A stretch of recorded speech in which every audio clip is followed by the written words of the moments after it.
Hello aspirants, welcome to another session of mains 450 plus. आज हम लोग देखेंगे टॉपिक सर्कुलर इकोनॉमी।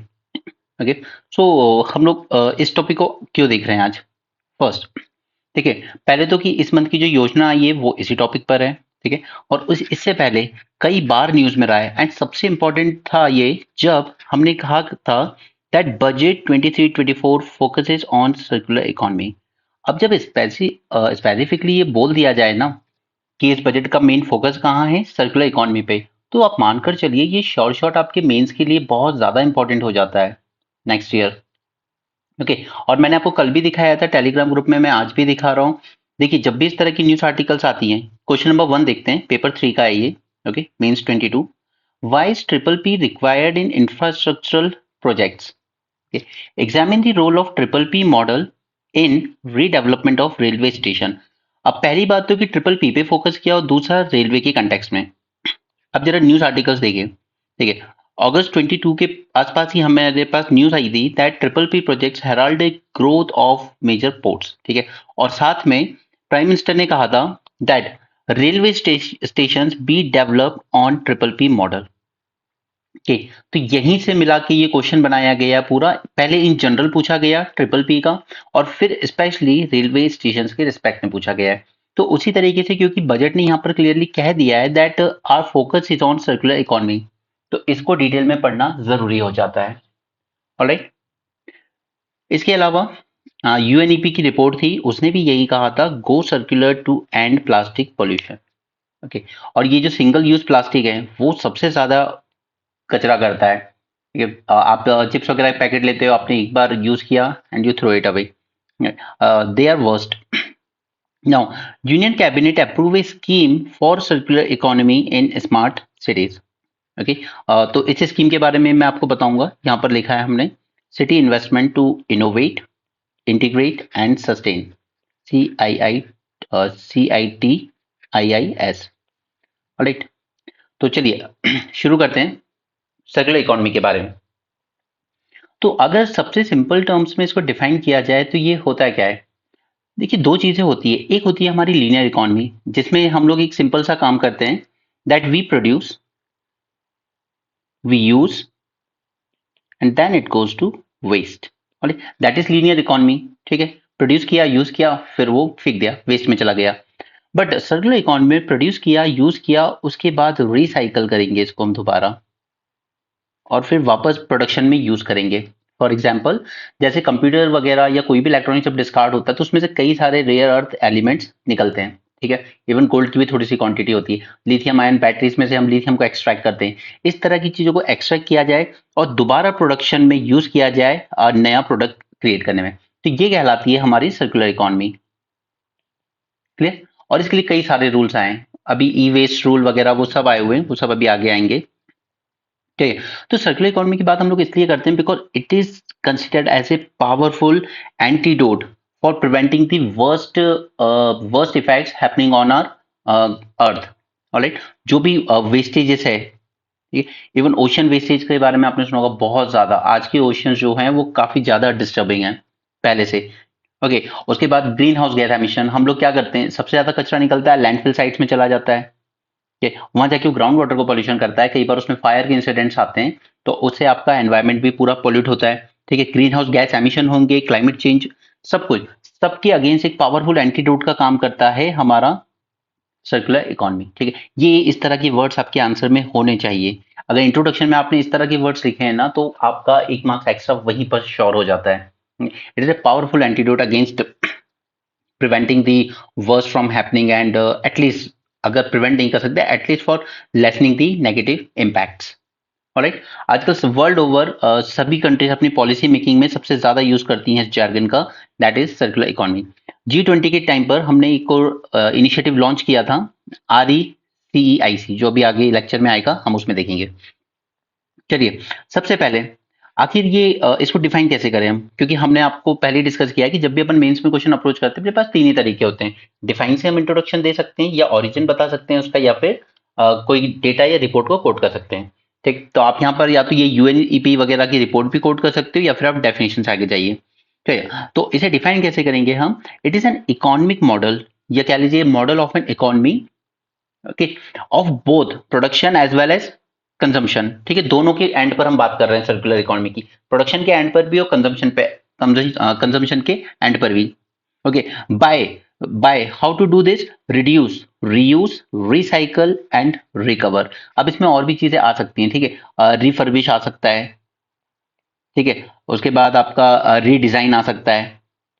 तो ये आपके ऊपर है कि आपने क्या पढ़ा है, 4R अप्रोच पढ़ा है कि 7R अप्रोच पढ़ा है, वो सब उस पर डिपेंड करता है। बट मेजरली हमारा फोकस होता है कि जो भी हम लोग कंज्यूम कर रहे हैं, कंज्यूमरिस्ट लाइफ स्टाइल है आजकल, ठीक है, तो उसको थोड़ा सा रिड्यूस कीजिए, ठीक है, जहां तक हो सके चीजों को यूज कीजिए, ऐसा नहीं कि थोड़ा सा कुछ टूटा या क्रैक आया एंड हमने थ्रो कर दिया। ओके, अगर रिसाइकल हो सकता है तो रिसाइकल कीजिए, और उसमें से अगर कुछ रिकवर कर सकते हैं हम, जैसे इलेक्ट्रॉनिक या बैटरीज वगैरह में से अगर हम कोई रेयर अर्थ एलिमेंट्स इस तरह से उसको रिकवर कर सकते हैं तो उसको रिकवर कीजिए और दोबारा प्रोडक्शन में यूज कीजिए। ऑलराइट, अल्टीमेटली गोल क्या होता है इसका, इसका पूरा गोल होता है to extend the life cycle of the product. Use and throw वाली लाइफस्टाइल ठीक नहीं है। ऑलराइट, और इसी के रिगार्डिंग हमारे प्राइम मिनिस्टर ने एक नया इनिशिएटिव भी लॉन्च किया था, याद कीजिए, लाइफ, ठीक है, लाइफ इनिशिएटिव क्या था वो, एक चेंज लाना लोगों की लाइफस्टाइल में। ठीक, लीनियर वर्सेस सर्कुलर मैंने बता दिया आपको ऊपर, ओके, ये होता है आपका linear, produce, use and waste. But अगर सर्कुलर इकोनॉमी की बात है तो प्रोड्यूस कीजिए, यूज कीजिए और फिर उसको दोबारा रिसाइकिल करने की कोशिश कीजिए जितना हो सकता है। चलिए बेनिफिट पर आते हैं, तो इसके क्या बेनिफिट हो सकते हैं।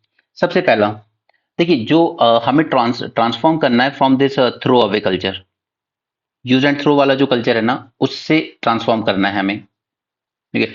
बट सच ये भी है कि हार्डली हमारी जितनी इकोनॉमी है ना, उसमें से 8.6% इकोनॉमी ही ऐसी है जो सर्कुलर वे में चल रही है, जहां पर कुछ चीज को हम वापस से रीयूज करने की कोशिश कर रहे हैं, ठीक है। यानी कि आप मान सकते हो कि ऑलमोस्ट 90% प्रोडक्ट ऐसे हैं या रिसोर्सेज ऐसे हैं जो सीधे एक बार यूज होने के बाद वेस्ट में चले जाते हैं। ओके, सो हमें ट्रांसफॉर्म करना है यहां से, ताकि हम रिड्यूस कर सकें अपने वेस्टेज को, ओके, और रिसोर्सेज को कंजर्व कर सकें, या आप कह लीजिए कि और ज्यादा एफिशिएंटली यूज कर सकें again and again. Right, so we need this sort of transformation. Second second हमें बेनिफिट मिलेगा रिड्यूस इंपोर्ट में। अब देखिए, हमने नारा क्या दिया है अपने देश में आत्मनिर्भर बनने का, राइट। अब आत्मनिर्भर बनने का यहाँ पे मतलब क्या है कि देखिए, जैसे हम लोग सबसे ज्यादा इलेक्ट्रॉनिक प्रोडक्ट्स बनाने के लिए सारे रिसोर्सेज जो हैं वो हम लोग क्या करते हैं, इंपोर्ट करते हैं, ठीक है। हम लोग फार्मेसी ऑफ द वर्ल्ड हैं, बट सबसे ज्यादा हम लोग उसमें जो रॉ मटेरियल यूज होता है एपीआई, वो हम लोग चाइना से इंपोर्ट करते हैं। हमें बनना है लिथियम इलेक्ट्रिक व्हीकल का हब, उसमें यूज होती है सबसे ज्यादा लिथियम आयन बैटरीज, बट हमारे खुद के पास लिथियम की कोई रिजर्व नहीं है। एक मिला है जम्मू एंड कश्मीर में, बट वो भी अभी बहुत ही इनिशियल स्टेज पर है, अभी वो भी श्योर नहीं है।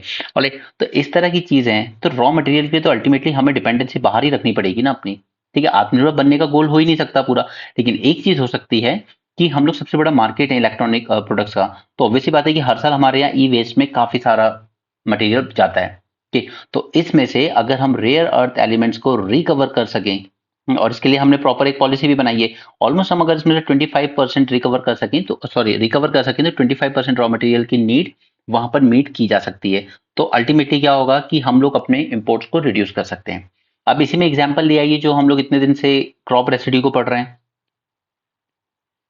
ठीक है। क्रॉप रेसिड्यू का हमने क्या कहा, एक सॉल्यूशन, कि हम लोग उससे बायो इथेनॉल बना सकते हैं, इथेनॉल बनाने में यूज कर सकते हैं, बायो सीएनजी बना सकते हैं। तो अल्टीमेटली क्या करेगा ये, अगर हम क्रॉप के वेस्ट को ही इसमें कन्वर्ट कर पाएंगे, तो अल्टीमेटली इससे क्या होगा कि हमारी जो फॉसिल फ्यूल इंपोर्ट की डिपेंडेंसी है वो भी कम होगी, ओके, हमारे जो फॉरेक्स हैं वो सेव होंगे, right. Next is resource efficiency. अब देखिए, रिसोर्स कितना एफिशिएंटली हम रिसोर्स यूज करते हैं, वो बहुत मैटर करता है कि हमारी इकोनॉमी कितनी तेजी से ग्रो करेगी। मैंने आपको फूड प्रोडक्ट्स वगैरह में बताया, फ्रूट्स एंड वेजिटेबल्स, मैंने एक टॉपिक लिया था आपके साथ, फूड प्रोसेसिंग इंडस्ट्री 40% वेस्टेज में चला जाता है, राइट। हमारे यहाँ हर साल व्हीट एंड राइस में भी काफी सारा वेस्टेज में चला जाता है। Same is with electronic products, just use and after that throw, right. तो जो एफिशिएंसी है, जो रिसोर्सेज हैं हमारे, इन्हें हम उतना एफिशिएंटली यूज नहीं करते हैं, काफी सारा हम लोग इसको वेस्ट में सेंड कर देते हैं। हम लोग इलेक्ट्रॉनिक वेस्ट में काफी इंपॉर्टेंट रिसोर्सेज हैं जो कि वेस्ट में चले जाते हैं, राइट। तो अगर बेटर हम लोग सर्कुलर इकोनॉमी बनाएंगे, आप कह सकते हो क्लोज लूप इकोनॉमी, ठीक है, ताकि कोई भी ऐसा रिसोर्स वेस्ट में ना जाए, उसको दोबारा रिकवर किया जाए और फिर से एक नए प्रोडक्शन में यूज किया जाए। उसके लिए पूरी हमें एक वैल्यू चेन बनाने की जरूरत पड़ेगी, राइट। क्योंकि अभी भी हमारे यहाँ पर जो वेस्टेज हैंडल होता है ना, इलेक्ट्रॉनिक वेस्ट वगैरह, वो 90% इनफॉर्मल सेक्टर करता है, जो कि वेल ट्रेन नहीं है उन रिसोर्सेज को एक्सट्रैक्ट करने के लिए, राइट। सेम एम्प्लॉयमेंट जनरेट होगा इससे, डेफिनेटली होगा। और इसको आप कह सकते हो ग्रीन जॉब्स, काफी सारी ग्रीन जॉब्स डेवलप होंगी इससे। ओके, लोग और ज्यादा इन्वेंटिव होंगे कि हम लोग इससे ये रिसोर्स यूज कर सकते हैं दूसरी जगह पर। ओके, जो कबाड़ी वाला आपने देखा होगा मोस्टली, जो हमारे इंडिया का मेन कल्चर है, right. Employment, waste to energy generation, again वही क्रॉप रेसिड्यू, बायोफ्यूल्स बना सकते हो, इस तरह की चीज, ठीक है। तो ये रेसिड्यू भी हो सकता है। फिर वेस्ट टू एनर्जी प्लांट्स भी हम लोग लगाते हैं, ताकि जो वेस्ट जा रहा है वो पूरी तरीके से डंप यार्ड में ना जाए, एटलीस्ट उसको दोबारा यूज किया जाए पावर प्लांट्स में इलेक्ट्रिसिटी जनरेशन के लिए, राइट। उसी तरीके से अल्टीमेटली सबसे बड़ा बेनिफिट इससे होता है एनवायरनमेंट को, क्योंकि अगर आप रिसोर्स को एक्सट्रैक्ट करके रिसाइकल करके दोबारा यूज कर रहे हो ना, तो उससे क्या होता है कि आपको नई दोबारा कट डाउन नहीं करने पड़ते हैं, ठीक है। फॉर एग्जांपल अगर हम पेपर्स की बात करें, तो आपको बार बार नए पेड़ नहीं काटने पड़ेंगे अगर आप पुराने पेपर्स जो वेस्ट हो चुके हैं अब उन्हीं को दोबारा रिसाइकल कर लेते हो। तो सबसे ज्यादा बेनिफिट सर्कुलर इकोनॉमी का होता है नेचर को, राइट। ज्यादा हमारा ओपन स्पेसेस होंगी, हेल्थ हैजार्ड्स कम होंगे, एनवायरमेंटल डिग्रेडेशन कम होगा। सो अल्टीमेटली क्या होगा, इससे हमारी जो बायोडाइवर्सिटी है वो प्रोटेक्ट रहेगी, हमारे फॉरेस्ट जो हैं वो प्रोटेक्ट रहेंगे, ठीक है। कम से कम माइनिंग करनी पड़ेगी, तो आपको फॉरेस्ट लैंड कम से कम डाइवर्ट करना पड़ेगा। एंड अल्टीमेटली जब हम दुनिया भर के सस्टेनेबल डेवलपमेंट गोल्स की बात करते हैं, तो इसमें सबसे इंपॉर्टेंट इशू अगर हमारे सामने आता है वो है एग्रीकल्चर। क्यों? क्योंकि फूड सिक्योरिटी लोगों की इंश्योर करनी है, एनवायरनमेंट की चिंता करना एक जगह है, but at the same time हमें लोगों की फूड सिक्योरिटी भी का भी तो ध्यान रखना है ना। तो उसके लिए बहुत जरूरी हो जाता है कि एक सस्टेनेबल एग्रीकल्चर प्रैक्टिसेस और फॉरेस्ट्री को अडॉप्ट करना। राइट, इसमें भी आप वही एग्जांपल दे सकते हो, क्रॉप रेसिड्यू वाला, बायो एनर्जी प्रोड्यूस कर सकते हैं हम, और उससे क्या होता है फिर वो रिटेन करके रखेगा सॉइल मॉइस्चर को, सॉइल हेल्थ वगैरह बेटर होंगी, एंड सो ऑन। ओके, तो ये हमने देख लिए कुछ बेनिफिट्स, ये सस्टेनेबल गोल, डेवलपमेंट गोल जो भी हमें 2030 तक अटेंड करने हैं, वो सब आ जाएगा उसमें, हमारा ब्लू इकोनॉमी वगैरह, ठीक है, green economy, environment protection and all, वो सब उसमें आ जाएगा, ठीक है। अब हमारे लिए सबसे इंपॉर्टेंट है ना, वो है यहाँ के इनिशिएटिव्स। और एंड हाँ, इसमें सस्टेनेबल डेवलपमेंट गोल 12 को जरूर मेंशन करना, ठीक है, वो इसी के रिगार्डिंग है, responsible production and responsible consumption,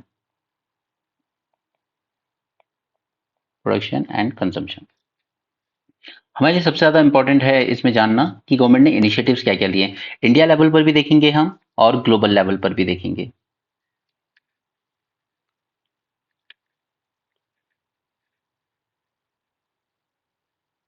कौन सा कलर ले लें? चलिए इसको ले लेते हैं, ठीक है।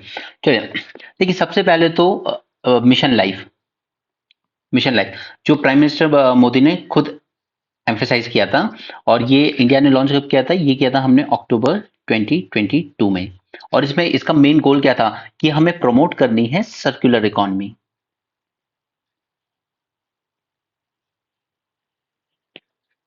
ठीक है। और ये सब हम कैसे करेंगे? बाय रीशेपिंग द डिमांड, कि लोगों की जो डिमांड है उसको, ओके, सप्लाई को बेटर बना के, एफिशिएंट बना के, राइट। एंड लोगों की जो एक प्रॉपर लाइफस्टाइल है, जो कंजम्पशन पैटर्न है उनका, उसको एक लिमिट तक रख के, लाइक ऐसा नहीं कि ओवर कंजम्पशन हो रहा है, जैसे फिशरीज का ओवर एक्सप्लॉइटेशन हो रहा है वर्ल्ड ओवर, ठीक है, कई जगहों पर। आज इंडिया श्रीलंका का सबसे बड़ा इशू क्या है? वो कच्चाथीवू आइलैंड नहीं है, वो प्रॉब्लम ये है कि वहां की फिशेस का ओवर एक्सप्लॉइटेशन हो रहा है। तो इंडियन ट्रॉलर्स इतनी ज्यादा फिशेस कैच करके ले आते हैं कि श्रीलंकन का कहना है कि फिर हमारे लिए कुछ बचता नहीं है, राइट। तो मिशन लाइफ मतलब आप कह सकते हो कि हमें एक सस्टेनेबल लाइफस्टाइल को अडॉप्ट करना चाहिए वर्ल्ड ओवर। चलिए अब आते हैं national resource efficiency policy, that is NREP।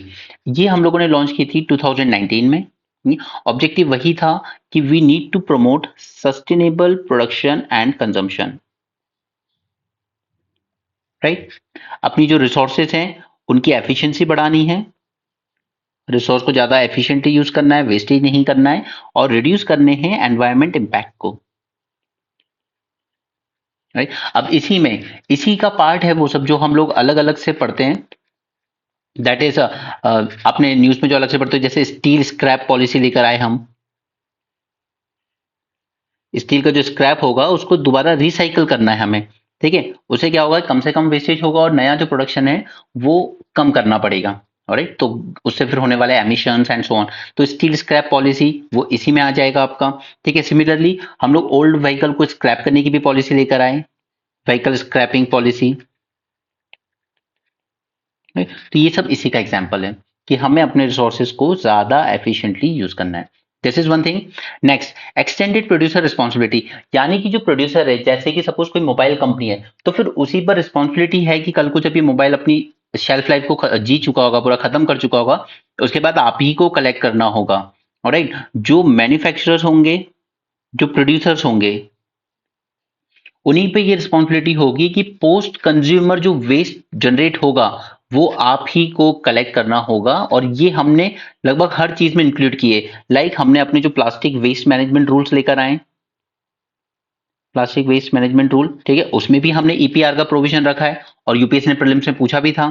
Similarly हमने इलेक्ट्रॉनिक वेस्ट मैनेजमेंट रूल में भी ईपीआर का प्रोविजन इंक्लूड किया है, राइट। उसी तरीके से construction and demolition waste management, उसमें भी हमने ये रूल रखा है। और आप याद कीजिए कि कंस्ट्रक्शन डिमोलिशन में जो वेस्ट निकलता है ना, कंक्रीट वगैरह का, उस वेस्ट को फिर वापस से यूज किया जाता है कई कई बार रोड बनाने के लिए, राइट। एंड कुछ जगहों पर तो ऐसे भी एक्सपेरिमेंट किए जा रहे हैं जहां पे हमने प्लास्टिक वेस्ट को भी रोड बनाने में यूज किया है, राइट। तो इसमें एक्सटेंडेड प्रोड्यूसर रिस्पॉन्सिबिलिटी में आप भी तीनों चारों एग्जाम्पल कोट कर सकते हो।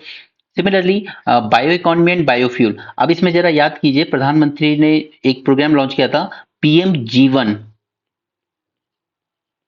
पीएम जीवन योजना, राइट। उसी तरीके से गोवर्धन, गोवर्धन स्कीम, ये मैं पहले भी आपको किसी एक लेक्चर में बता चुका हूं। उसी तरीके से हमने एक और स्कीम लॉन्च की थी, सतत, ठीक है। इन सबका गोल क्या था अल्टीमेटली, ठीक है, कि हमें बायो इकोनॉमी डेवलप करनी है, एक तरह की सर्कुलर इकोनॉमी बनानी है, ठीक है, ताकि जो एग्रीकल्चर से रिड्यूस होने वाला वेस्ट, ठीक है, उसको हम लोग इथेनॉल में कन्वर्ट कर सकें, उसको हम लोग बायो सीएनजी में कन्वर्ट कर सकें, ओके, बायोफ्यूल्स में, ठीक है। तो ये सब प्रोग्राम उसी से रिलेटेड है। जीवन is was nothing but biofuel से ही रिलेटेड था, ठीक है। उसी तरह गोवर्धन स्कीम, ठीक है, ये सब मैं आपको बता चुका हूँ, आई थिंक मैंने फॉर उसमें किया होगा आपके साथ, जो फूड प्रोसेसिंग इंडस्ट्रीज वाला लेक्चर था, राइट। तो मैं इन सबको इलेबरेट नहीं कर रहा हूँ यहाँ पर, और वैसे भी ये सब मोस्टली आपको प्रीलिम्स में पढ़ने ही है, मैं सिर्फ आपको यहाँ पे चीजें कनेक्ट करना सिखा रहा हूँ कि आप कैसे इसको मेंस में यूज करेंगे अपना, राइट। उसी तरीके से नीति आयोग ने भी कुछ इनिशिएटिव लॉन्च किए, उसने भी यही कहा कि हमें वेस्ट को वेल्थ में कन्वर्ट करने पे ध्यान देना चाहिए, ठीक है। जैसे फॉर एग्जाम्पल फ्लाई ऐश होती है एंड स्लैग, ठीक है, फ्लाई ऐश एंड स्लैग, ये प्रोड्यूस कहाँ से होते हैं, हमारे स्टील सेक्टर से, right. Sorry sorry sorry sorry sorry sorry गलत बोल दिया मैंने, ठीक है। Fly fly ash and stag, इनका यूज कर सकते हैं हम स्टील सेक्टर में,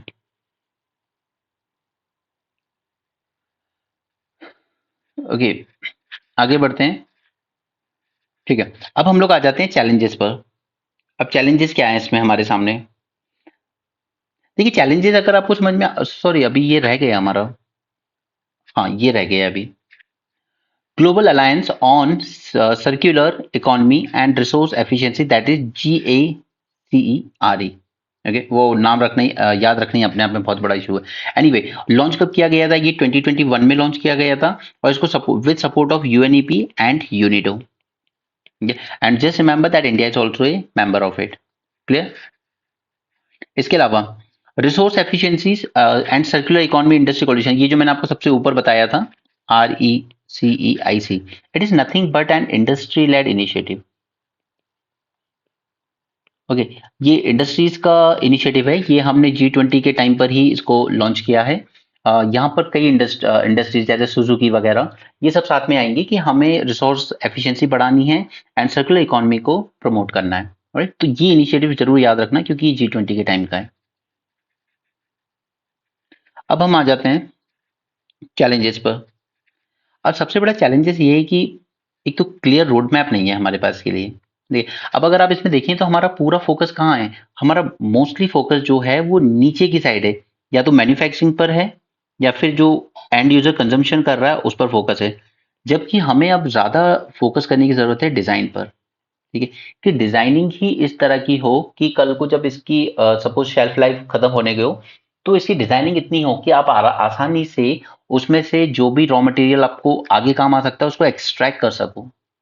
ठीक है, इनकी डिजाइनिंग इस तरीके से होनी चाहिए। तो हमें उधर ध्यान देने की जरूरत है, जबकि हमारा अधिकतर फोकस जो है वो मोस्टली यहीं पर रहता है, कंजम्पशन पर ही। ठीक है, कि कंजम्पशन चेंज कीजिए, बिहेवियर चेंज कीजिए।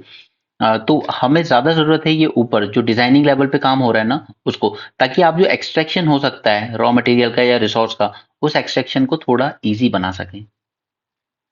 दूसरा, इंडस्ट्री का रिलक्टेंस तो हमेशा रहता है यहाँ पर। ठीक है, क्योंकि उनको लगता है कि अब हम अपनी डिजाइनिंग में चेंज करें या मैन्युफैक्चरिंग प्रैक्टिस में चेंज करें ना तो उससे हमारी कॉस्ट बढ़ जाती है। ठीक है, और जबकि प्राइवेट सेक्टर का पूरा मोटिव क्या रहता है? प्रॉफिट। और दूसरा, इंडस्ट्रीज का कहना है कि ये जो रिसाइकलिंग प्रोसेस होता है ना ये काफी कॉम्प्लेक्स होता है। ठीक है, काफी कॉम्प्लेक्स होता है। और दूसरा कि इंडस्ट्रीज के अकॉर्डिंग कि हमें ऐसे कोई अलग से इंसेंटिव दिए नहीं जाते हैं जिस वजह से हम लोग इस बात का ध्यान रखें कि कल को ये रिसोर्स अपनी शेल्फ लाइफ कंप्लीट करने के बाद दोबारा से भी यूज हो सके। राइट, तो दो तीन चीजें करने की जरूरत है कि एक तो ये जो कॉम्प्लेक्स रिसाइकलिंग प्रोसेस है तो इसमें तो फिर हमें रिसर्च इनोवेशन कुछ टेक्नोलॉजी डेवलप करने की जरूरत पड़ती है। बट हाँ, ये किया जा सकता है फिलहाल को कि इंसेंटिवाइज किया जा सकता है कंपनीज को कि आप थोड़ा सा इस तरफ अगर देख सकते हैं तो देखें। नेक्स्ट इज कि रेगुलेटरी एनफोर्समेंट उतनी स्ट्रिक्ट नहीं है। अब हम कितनी बार सुन चुके हैं ना कि पॉलीथीन बैन होगी, पॉलीथीन बैन हो गई है, बट कहाँ बैन हुई है आज तक? बिंदास यूज हो रही है। ठीक है, और सिमिलरली उसी तरीके से कोई अवेयरनेस भी नहीं है लोगों में। अगर आपने मिल्क का पैकेट देखा होगा, ठीक है, तो उसमें ना एक जगह पे मार्क लगा रहता है कि आप यहाँ से काटिए। ठीक है, जबकि हम लोग कहीं से भी उड़ा देते हैं उसको। ठीक, उस पर लिखा रहता है मार्क कि अगर आप यहाँ से ओपन कर रहे हो ना तो ये कल को इस पॉलीथीन को वापस से रिसाइकिल किया जा सकता है। बट अवेयरनेस नहीं है लोगों में, वो कहीं से भी काट देते हैं। और ये छोटी छोटी बातें हैं, बट अवेयरनेस का तो है इंडिया में कि लोग सर्कुलर इकोनॉमी को लेकर उतने ज्यादा अवेयर भी नहीं रहते हैं। तो वो बिहेवियर चेंज करने की भी जरूरत है थोड़ा। एनीवे, इंफ्रास्ट्रक्चर की बात करते हैं तो ऑब्वियस सी बात है कि रिसाइकलिंग फैसिलिटीज का इतना अच्छा इंफ्रास्ट्रक्चर है नहीं।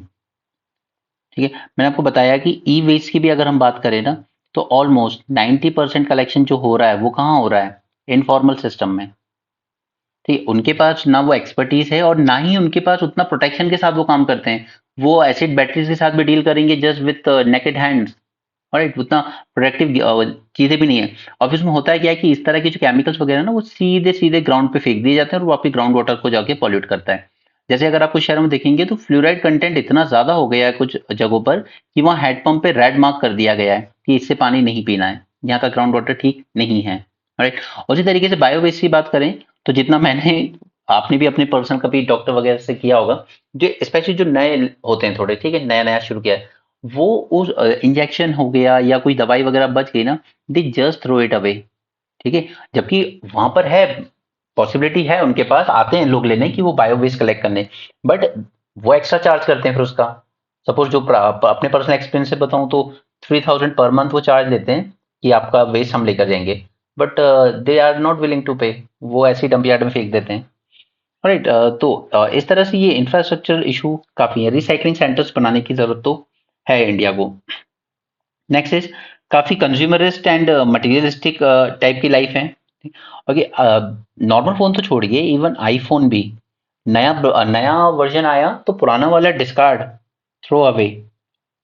राइट, सो उससे क्या हो रहा है कि अब इसमें यूज होने वाला सारा रॉ मटेरियल, ठीक, इसमें जो भी रॉ मटेरियल यूज होता है आईफोन बनाने में, इस रॉ मटेरियल की डिमांड बढ़ती जाती है। इसकी डिमांड बढ़ती जाती है। अब डिमांड बढ़ रही है तो ऑब्वियसली बात है कि सारे रिसोर्सेज का एक्सप्लॉइटेशन भी बढ़ रहा है। तो ये जो कंज्यूमरिस्ट एंड मटेरियलिस्टिक टाइप की लाइफस्टाइल है ना, इसको चेंज करने की जरूरत है। इसी के लिए लॉन्च किया गया है लाइफ इनिशिएटिव कि इस तरह की लाइफस्टाइल सस्टेनेबल नहीं है, ना हमारे लिए ना नेचर के लिए। ओके, इसके अलावा इन्वेस्टमेंट भी उतना ज़्यादा नहीं मिलता है। उतना ज़्यादा इन्वेस्टमेंट इस सेक्टर में, रिसाइक्लिंग के सेक्टर में उतना ज़्यादा इन्वेस्टमेंट नहीं आता है। अगर आपने देखा होगा, एक फेमस कंपनी का नाम है वर्ल्ड ओवर, वो क्या करती है, ओशियन से वेस्ट कलेक्ट करती है। ठीक है, it is a kind of startup. तो कुछ लोग वो सिर्फ ऐसे ही चल रहा है, मतलब उसको लोग जिनको एनवायरमेंट से थोड़ा प्यार है या जो थोड़े रिच लोग हैं वो उसको फंडिंग देते रहते हैं। बाकी इतना ज़्यादा कोई ऐसा इन्वेस्ट नहीं करता उसमें कोई। सिमिलरली कल्चरल फैक्टर्स, जैसे लोग ये मान लेते हैं कि नहीं नहीं, जो लोग मर चुके हैं ना उनके डेड पीपल के क्लोथ नहीं यूज करने चाहिए। ये इस तरह की जो मान्यताएं हैं इंडिया में, तो वो कहीं ना कहीं है। फिर कोई भी फेस्टिवल आया, नहीं नहीं, ओल्ड यूटेंसिल्स को फेंक दो। तो ये जो कुछ कल्चरल नॉर्म्स हैं वो भी थोड़ा सा वेस्टेज पर इम्पैक्ट डालते हैं।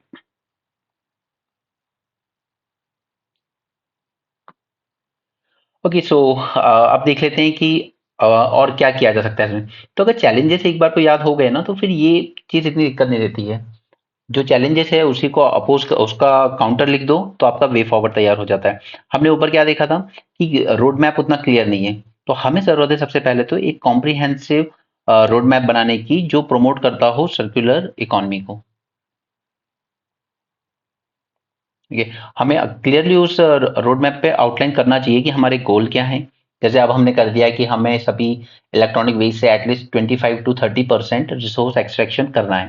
ओके, जो दोबारा यूज किया जाए रॉ मटेरियल्स में। उसको करने के लिए स्ट्रेटेजीज क्या होंगी? तो हम ज्यादा से ज्यादा रिकवरी रिकवरी हाउसेस स्टैब्लिश करें। ठीक है, रिकवरी करने वाले इंडस्ट्रीज को, उसको सबको कनेक्ट करें एक वैल्यू चेन में।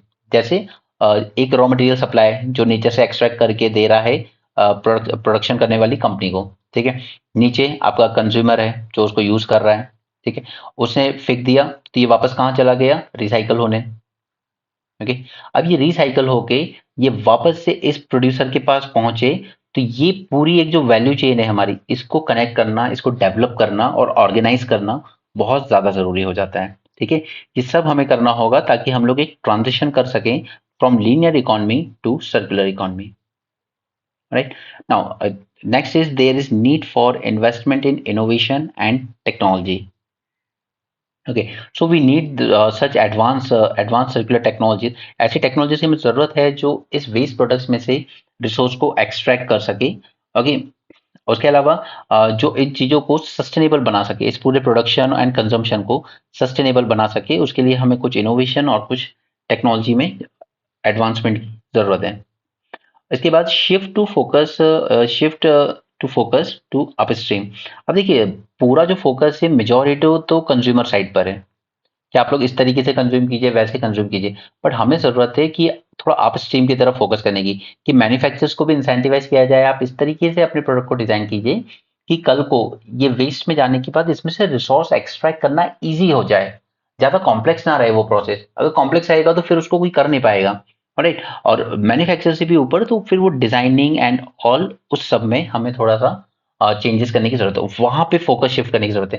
क्योंकि अगर डिजाइन ऐसी होगी, मैन्युफैक्चरिंग ऐसी होगी जहां से एक्सट्रैक्शन बहुत ईजी हो जाएगा, तो वो चीज अगर कंज्यूमर वेस्ट कर भी रहा है तो भी कोई दिक्कत नहीं होगी, उसको दोबारा रिट्रीव कर लिया जाएगा। ओके, तो थोड़ा सा अपस्ट्रीम साइड पर फोकस करने की जरूरत है।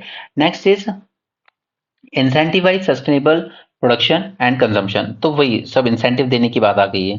देखिए, अब मैंने कंज्यूमर्स में आपको एक बार बताया भी था ना कि आई थिंक केदारनाथ या बद्रीनाथ ऐसे ही कहीं पे हुआ था। उन्होंने बहुत स्मार्टली क्यूआर कोड का यूज किया था। आपने पानी की बोतल ली, 10 रुपये, अगर 20 रुपीज की बोतल है तो आपसे क्यूआर स्कैनर के थ्रू ही दी जाएगी बोतल, और आपके अकाउंट से 22 रुपीज काटे जाएंगे। फिर आपने बोतल यूज कर ली, बोतल खाली हो गई। ठीक है, उसके बाद उसको ले जाके जब आप अपने वेस्ट यार्ड में करोगे तो वहां भी आप क्यूआर स्कैन करके उस बॉटल को फेंकोगे, और वो 2 रुपए जो एक्स्ट्रा लिए गए थे आपसे वापस से आपके अकाउंट पे आ जाएंगे। तो इससे क्या होगा कि आपने उस बॉटल को ऐसे यूज करके और फिर खाली करके कहीं फेंका नहीं, आपने वापस उसे वहां पहुंचाया जहां पे वो कलेक्ट होगी, वापस जाएगी, रिसाइकल होगी। ऑलराइट, तो वी नीड टू इंसेंटिवाइज सच। तो हमें इस तरह की चीजों को प्रमोट करना चाहिए। ओके, दूसरे शहरों में भी। नाउ, अब प्रोडक्शन को इंसेंटिवाइज करने के लिए वो आपको प्रोड्यूसर को ही कुछ इंसेंटिव देने होंगे, चाहे वो in the form of tax हो या in the form of product labelling हो या अवेयरनेस कैंपेन हो। We also need to promote waste reduction management. अब उसके लिए ज़रूरी है कि हम लोग एक अलग अलग चीज़ें करें। जैसे पहला तो कि वेस्ट का प्रोडक्शन जो हो रहा है वही डिक्रीज किया जाए, अगर वो ना हो पाए तो एटलीस्ट को रिसाइकल करने के लायक बनाया जाए, और जो एग्रीकल्चर में हम लोग कंपोस्ट वगैरह यूज होते हैं या वेस्ट टू एनर्जी के प्लांट्स वगैरह लगा सकें, इस तरह की चीजें, ठीक है, ताकि जो हो भी रहा है तो उसको फिर कैसे मैनेज किया जाए।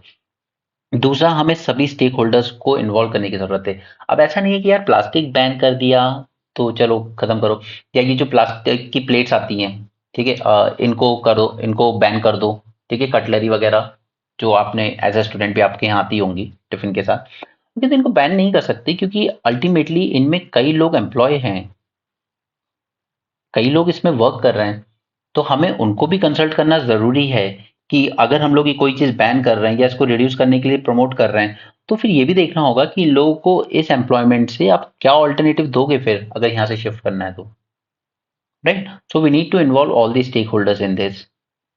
ठीक है, तो ये बस एक ओवरव्यू था सर्कुलर इकोनॉमी का, जिसमें हमने कुछ चीज़ें देख ली। मेरी नज़र में ये इनिशिएटिव बहुत ज़्यादा इंपॉर्टेंट है, ये अगर आपके आंसर में मेंशन नहीं है तो फिर आपको उतने अच्छे मार्क्स मिलेंगे नहीं। ऑलराइट, अब देखिए ये सब चीजें ना, ये अपने आप में एक एक फील्ड है। अगर रिसोर्स एफिशिएंसी की है तो इसको लेकर न्यूज आती रहेंगी, ठीक है। एक्सटेंडेड प्रोड्यूसर रिस्पॉन्सिबिलिटी है, बायो इकोनॉमी, बायोफ्यूल्स, ठीक है।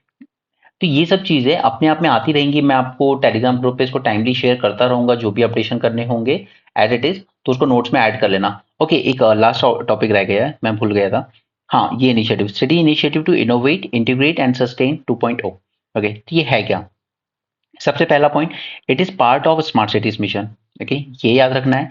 क्या प्रमोट कर रहा है ये? Integrated waste management and climate oriented reform action. ठीक है, 4 थीम पर कंसिडर करेगा ये स्मार्ट सिटी प्रोजेक्ट्स को।